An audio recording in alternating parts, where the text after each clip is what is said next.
Bien, écoutez, je vais donner, bon, peut-être pas venir ici en conclusion, on va tous se mettre debout, ça va pas durer une heure, hein. Je crois qu'on a quelques minutes pour dire quelques mots. Combien de temps? Enfin, quelques minutes, 2 minutes, quelques minutes, mais ces quelques-là, je sais pas combien ça fait, moi, quelle unité. Hein, donc, voilà. Donc, simplement, Jérôme, tu souhaites dire un mot pour la commune d'agglomération? Pour la commune d'agglomération, pardon. Pour la communauté d'agglomération. Non, c'était simplement, Jean-Paul Brie a pu passer ce matin, il ne pouvait pas être là ce soir, c'était pour vous dire le plaisir que la communauté d'agglomération avait eu de vous accueillir. La communauté d'agglomération du Pays Voironnais a eu le plaisir de vous accueillir sur son territoire et dans des locaux qui lui appartiennent et dont elle délègue la gestion, comme je vous l'ai expliqué tout à l'heure. Et bon, pour vous dire, je crois qu'il a été malheureusement, et j'espère pas trop, question du Pays Voironnais dans les rencontres d'aujourd'hui, mais pour vous dire que toutes les problématiques qu'on a pu avoir aujourd'hui sur l'ensemble des domaines qui sont en effet l'économie, l'agriculture et le logement, et cette problématique foncière nous tiennent à cœur. Ça fait bientôt 40 ans que notre intercommunalité existe, enfin, ça fait même 40 ans que notre intercommunalité existe, et donc on fêtera ça en décembre et on donne rendez-vous au plus grand nombre lors de cet anniversaire qui, je crois, a lieu le 2 décembre, je crois, le 1er décembre, voilà, donc au sein du Pays Voironnais. Donc on vous fera parvenir l'ensemble des choses pour fêter ensemble ces 40 ans d'intercommunalité et puis tout le travail qu'on va faire ensemble de tous les territoires du département de l'Isère également. Merci. Merci Jérôme. Bon, je donne la parole à Denis Perron, qui est le président du CERF. Alors le CERF, c'est Centre d'échange et de ressources foncières donc de Rhône-Alpes. Bon, je le laisse s'exprimer là-dessus. C'est un outil extrêmement intéressant, pour les collectivités en particulier aussi. Centre de ressources. Voilà, tout est dit. Ah non. Merci Georges. Bon, bonsoir à toutes, bonsoir à tous. Je te remercie Georges de m'avoir invité à cette journée de l'OFPI, une journée très riche, très dense, qui avait pour ambition manifestement de faire un survol de la question foncière dans toute sa complexité, dans toute sa diversité. Et j'ai retrouvé là toutes les préoccupations que nous avons au CERF au quotidien. J'ai retenu quelques mots-clés, cette notion de complexité, la transversalité qui est un principe fondateur du CERF, la nécessité donc pour les élus d'anticiper, on a entendu parler d'anticipation foncière, donc d'avoir une stratégie et de travailler en réseau. Je crois que on peut dire que presque tout est dit à partir de là. Et je pense que cette journée se situe bien en début de mandat. Je pense qu'il y avait certainement de nombreux nouveaux élus. Et je pense que c'est une occasion vraiment de saisir toute cette complexité de la question foncière. Alors, puisqu'il faut conclure rapidement et que la mission qui m'était confiée était de présenter le CERF, je voudrais dire simplement que le CERF a maintenant bientôt 5 ans, il date de fin 2009, c'était à l'initiative d'une élue régionale iséroise, puisque c'était Marie-Odile Novelli qui avait réuni autour d'elle quelques élus qui étaient des élus en charge du logement. Donc j'ai été particulièrement intéressé par la dernière table ronde qui soulève toutes les questions importantes que pose aujourd'hui le logement et entre autres le logement social. Alors, le CERF avait pour ambition de réunir tous les acteurs et utilisateurs du foncier pour échanger, comme son nom l'indique, échanger leurs connaissances, leurs pratiques, leur savoir-faire, être au service aussi de tous les adhérents, et particulièrement des collectivités, et plus particulièrement des petites collectivités qui manquent de moyens d'ingénierie pour traiter facilement de la question foncière, question, vous l'avez bien vu, que l'on retrouve dans toute opération. Et le CERF, qui comporte une quarantaine de membres. Alors, l'originalité du CERF, c'est l'association du public et du privé. Effectivement, Les adhérents du CERF sont bien sûr la région, le premier promoteur, deux conseils généraux, des grandes agglos et des communautés de communes de plus en plus, de toute taille. Les acteurs, les représentants du logement public, mais également la Fédération des promoteurs immobiliers, les aménageurs lotisseurs, les géomètres experts. Et c'est en se côtoyant au quotidien qu'on arrive à mieux se parler en dehors de toute idée d'opérationnalité. Et je pense que c'est une expérience qui a été importante pour les uns et les autres et qui nous a permis de mieux partager cette connaissance, ces connaissances sur le foncier et de les diffuser à nos adhérents. Alors, l'activité du CERF se structure en 4 types de missions. C'est tout d'abord un centre d'échange, échange structuré sous forme d'ateliers. Le CERF propose des ateliers trimestriels dont l'objectif est de traiter de sujets fonciers à enjeu pour les adhérents, donc particulièrement pour les élus locaux. Je vous donne quelques exemples d'ateliers. Atouts et faiblesses de la technique du démembrement pour construire des logements dans les zones tendues, donc on se trouve à nouveau dans la problématique logement. Le foncier commercial, enjeux de secteur, acteurs et outils de régulation publique, et la fiscalité foncière, levier ou frein. Rappelez que l'atelier Conditions de réussite d'une maîtrise publique du foncier économique de janvier 2014 était un peu particulier puisqu'il était coproduit avec l'OFPI. C'est un atelier qui a été délocalisé en Isère. C'est d'ailleurs une intention du CERF de démultiplier ces ateliers à l'avenir et de les exporter, de ne pas rester sur Lyon, mais d'aller au moins dans 2 ou 3 endroits de la région pour que ces ateliers puissent bénéficier à tous. Deuxième mission, c'est accompagner les collectivités au quotidien. Et cette mission se décline en plusieurs parties. Tout d'abord, élaborer des fiches pédagogiques et des focus, qui sont des outils sur les questions réglementaires, particulièrement sur la fiscalité, et sur bien des sujets. On en a édité une bonne vingtaine actuellement qui sont très utilisés par les élus particulièrement. Deuxième aspect de cet accompagnement, c'est l'assistance juridique. Assistance juridique qui est sous forme de hotline, donc à laquelle ont accès tous les adhérents.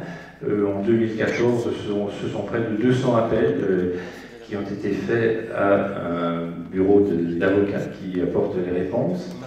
Également une veille juridique mensuelle diffusée aux adhérents et des petits déjeuners juridiques sur des thématiques telles que les évolutions législatives, les baux de longue durée, etc. Troisième aspect de cet accompagnement, c'est la conduite de démarches prospectives pour le compte de nos adhérents. Le lancement par exemple d'une étude sur les leviers d'optimisation des zones d'activité économique qui débutera en janvier 2015 avec l'appui d'un groupement et qui débouchera sur la production d'un guide à destination de tous les acteurs régionaux. Et enfin, des accompagnements de projets qui nous sont soumis par les collectivités. Alors, on rappelle toujours que le CERF ne se veut pas un bureau d'études, mais accompagne les collectivités plutôt en amont de leurs projets pour un peu déblayer le terrain avant d'arriver dans l'opérationnel. On choisit surtout des problématiques un peu complexes, un peu nouvelles, qui sont susceptibles de servir à d'autres acteurs du territoire. Troisième mission, c'est contribuer à l'amélioration des méthodes d'observation à l'échelle régionale. Alors même si le CERF ne se veut pas un observatoire, on dit souvent qu'on est un observatoire des observatoires, l'objectif étant là de permettre l'échange et l'amélioration des systèmes d'observation foncier et immobilier à l'échelle régionale, en complémentarité avec le réseau d'observation foncier État-région. Alors, quelques réalisations concrètes du CERF dans ce domaine. En 2012, un état des lieux des données observatoires existants à l'échelle régionale, avec édition d'un document qui fait actuellement référence au niveau régional. Et en 2013-2014, une démarche partenariale sur les indicateurs de consommation des espaces naturels, agricoles et forestiers, afin d'aider les collectivités rhône-alpines à mieux se saisir de cette question dans leurs documents de planification et d'urbanisme. Enfin, quatrième mission, la formation, et non des moindres, des formations au foncier et à l'aménagement pour les élus et les techniciens du territoire rhône-alpin, au travers de la construction de modules pour le CNFPT, puisque il faut être labellisé pour pouvoir diffuser des formations de façon autonome. Donc on est obligé de travailler avec le CNFPT, mais ça se passe très bien. Sachant qu'une formation est en cours actuellement pour le PSADER Alpes-Sud-Isère, ces formations appuient sur les compétences des adhérents du CERF, bien sûr, tels que le Grand Lyon, le PFL du Dauphiné, le Conseil général de la Drôme, la SAFER, les experts géomètres, et d'acteurs importants du foncier, tels que le Pays Voironnais, par exemple. Voilà pour l'essentiel de ces missions assumées par le CERF.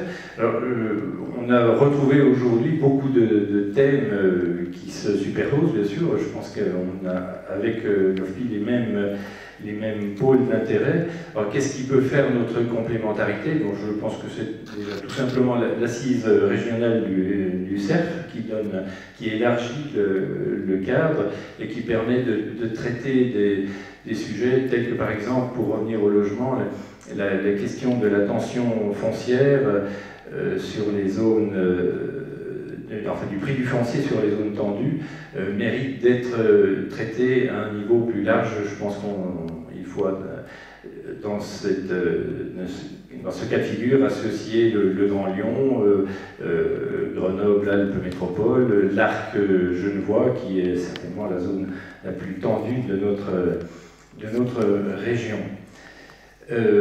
Autre effet de complémentarité, c'est le réseau du CERF qui permet de mutualiser, de mobiliser les expertises. J'ai parlé des acteurs privés avec lesquels nous sommes en relation au sein même de l'association. On a peu évoqué le Conservatoire des espaces naturels, qui est un membre du CERF de la première heure. Au début, on avait l'impression que le directeur du Conservatoire des espaces naturels était très prudent, pour ne pas dire plus, vis-à-vis de la présence des acteurs privés. Il avait la crainte très forte que les aspects espaces naturels soient totalement gommés du débat. Et je crois qu'aujourd'hui, il est totalement rassuré sur la place qu'il a au sein du CERF. Et c'est sur cette dimension public-privé que je voulais insister. Voilà, en conclusion, on sait qu'on a déjà travaillé ensemble dans le cadre de cet atelier. Là, je refais la proposition, éventuellement, pourquoi pas, d'étudier la possibilité de travailler à nouveau dans le cadre d'ateliers délocalisés du CERF, qui deviendrait une collaboration, pourquoi pas. Voilà, je vous remercie de votre attention. Je ne serai pas plus long vu l'heure tardive. Merci encore, Georges, de ton invitation. Je t'en prie. Il y a Gérard Lerat, qui est conseiller régional spécial en lien avec l'exécutif pour ce qui concerne le foncier. Je ne me trompe pas sur le... Tu précises parce que ça ne te convient pas. Oui, ça c'est les noms bizarres de... Je suis membre de l'exécutif régional en charge de la politique foncière. Bon, c'est un peu un exercice impossible qui est proposé. Intervenir en conclusion après tout ce qui s'est dit, la richesse des échanges de cet après-midi. Donc je vais vraiment essayer d'aller à l'essentiel avec le sentiment que je vais laisser de côté plein de trucs que j'aurais eu envie de soulever. Je vais reprendre l'après-midi à l'envers, c'est-à-dire que je vais rentrer dans le moule habituel. Le foncier agricole arrivera en dernier, ce qui reste, c'est la pratique générale, donc je rentre dans cette logique-là. Premier élément, toutes les questions qui sont liées au PLU, à la lutte contre l'étalement urbain, etc. Je ne redirai pas ce qui a été dit et que je partage sur les PLUI, etc. je rends depuis maintenant 2 ans et demi les avis de la région, c'est moi qui les corrige, qui les amende, qui les valide, qui les signe. Les avis de la région sur les PLU. Je voudrais vous faire part tout ce qui a été dit sur les difficultés, la lecture très difficile, le jargon des PLU est vrai. Encore que je peux vous dire qu'en lisant régulièrement des PLU différents, l'aspect jargonnant, que certains considèrent comme inévitable et quasiment obligatoire, il peut être largement réduit et qu'en tout cas les documents qui permettent la lecture par les citoyens des PLU, ils ne sont pas obligés de jargonner autant que le PLU lui-même. Donc une remarque en passant. Mais ce que je voulais vous dire, c'est qu'il y a vraiment des éléments très importants qui ne sont pas pris en compte pour lutter contre l'étalement urbain, pour refaire la ville sur la ville, etc.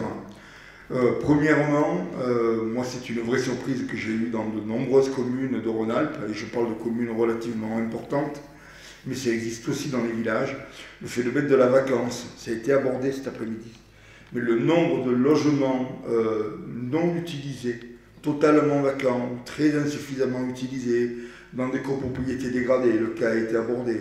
Il y a plein de sujets. Il y a des sujets où c'est de l'insalubrité totale. Il y a des sujets où, avec un peu d'intervention, on peut ramener à usage d'habitat des logements dégradés. C'est quelque chose qui est considérable. Il faut savoir qu'il y a des communes, je parle de communes importantes, hein, des communes moyennes, 40 000 habitants la commune, je ne veux pas les citer parce que je n'ai pas envie de stigmatiser, mais 40 000 habitants la commune, 80 000 habitants l'agglomération, où on m'a dit, quand j'ai eu les premiers contacts avec le maire, avant que la région rende son avis, on m'a dit, tel quel, mais la vacance, chez nous, il n'y en a pas. Je vous jure que c'est vrai, il n'y en a pas.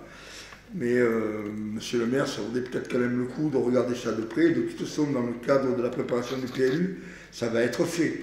Donc, regardons-la de près. Et à l'arrivée, 17% de logements vacants. C'est ce que je vous dis est un fait authentique dans une commune importante de Rhône-Alpes. Mais des taux de vacances de 12%, 14%, 10% sont courants. Donc c'est un facteur important de sobriété foncière, de voir ce qu'il y a à faire, y compris avec des promoteurs, etc., dans le domaine de la vacance. Deuxièmement, les friches. Oui, requalifier les friches, ça coûte cher. Mais encore faut-il s'y employer. Est-ce qu'on doit baisser les bras en disant que ça coûte cher pour le final? Non.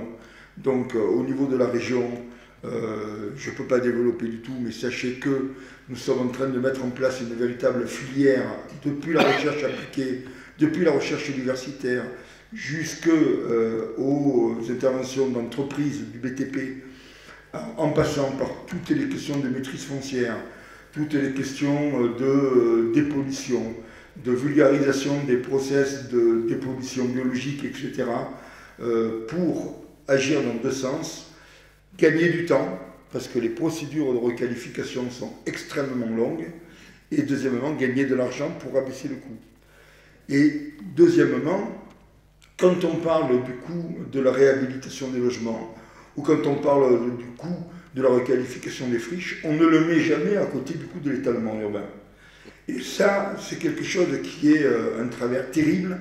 Quand j'ai pris la délégation à la région en 2010, j'ai fait le tour, j'ai vraiment regardé, il n'y a pas d'études sérieuses qui donnent des éléments de travail. Il y a des considérations générales du côté de l'INSEE, par exemple. Mais on n'a pas d'études qui permettent d'appliquer, de mener concrètement une intervention par rapport au coût de l'étalement urbain. Or, c'est des coûts qui sont considérables. Quand on parle de requalification des friches, on fait la requalification, ça coûte. Quand on fait de l'étalement urbain, on fait des réseaux, ça coûte. Mais une fois qu'on a fait les réseaux, il faut les faire fonctionner. Et ça coûte beaucoup plus longtemps. Le fait, au moment où une commune instruit son PLU, de lui donner des moyens de regarder de près le coût des les coûts qu'elle peut générer en faisant de l'étalement urbain est extrêmement important. Donc on va le rentrer dans le cadre d'un programme interrégional, international, européen, dans le prochain contrat. On va travailler là-dessus.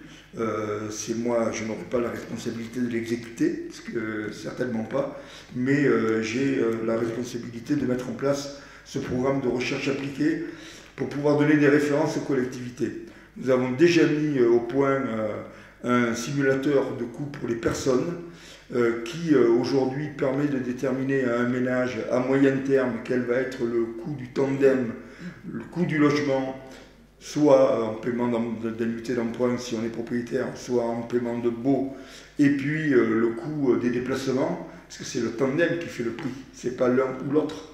Donc on a ce travail-là, on l'a testé sur le secteur de Montmélian, il est au point. Maintenant, nous avons simplement à le diffuser, à le rendre utilisable par les ménages, via les banques, etc. C'est un vrai boulot, mais on a le matériau. Tandis que sur le coût de l'étalement des bains, on ne l'a pas encore. Voilà ce que je voulais vous dire.